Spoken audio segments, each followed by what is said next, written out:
Hello everyone, আজকে তোমাদের সামনে আমি টক ঝাল মিষ্টি আমের আচার বানাতে চলেছি। আমি আবার ওই আধ ঘন্টা বাদে ফিরে আসলাম। তো আমার রোদে শুকানো আমার হয়ে গেছে, এই যে কি সুন্দর সুন্দর হয়েছে। আর এই ফাঁকে আমি মশলাটা তৈরি করে নিচ্ছি। প্রথমে এই ধনের দিয়ে দিলাম,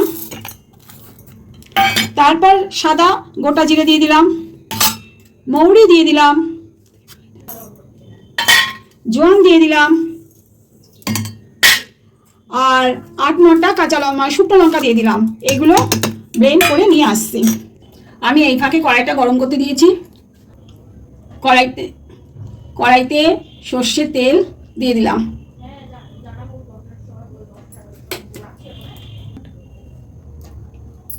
এখন 5 ফোড়ন 1 চামচ দিয়ে দিলাম।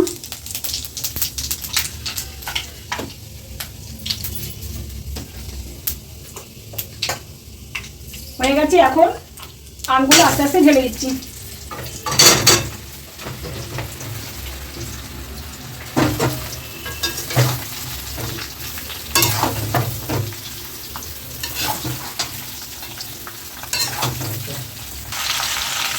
আমি 400 গ্রাম চিনি ঢেলে দিচ্ছি।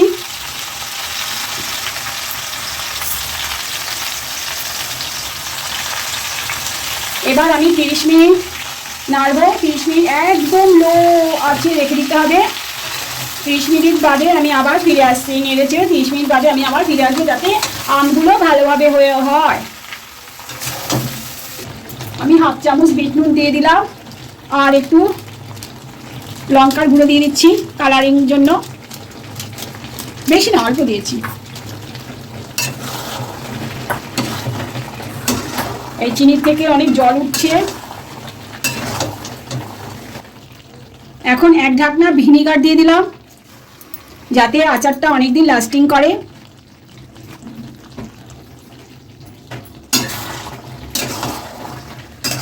একদম লো ফ্লেমে ছিল। আর ভাজা মশলাগুলো উপর থেকে দিয়ে দিচ্ছি।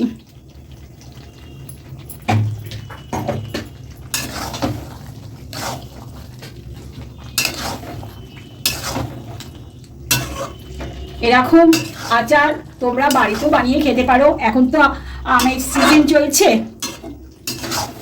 কাঁচা আম তো চলে যাবে, তারপরে পাকা আম বেরিয়ে যাবে। তার জন্য কাঁচা আম থাকতে থাকতে বাড়িতে এরকম রেসিপি করে রেখে দাও, 1 বছর অবধি থাকবে। আর আমার এই রেসিপিটা যদি আপনাদের ভালো লাগে, তাহলে আমাকে অতি অবশ্যই কমেন্টে জানাবেন।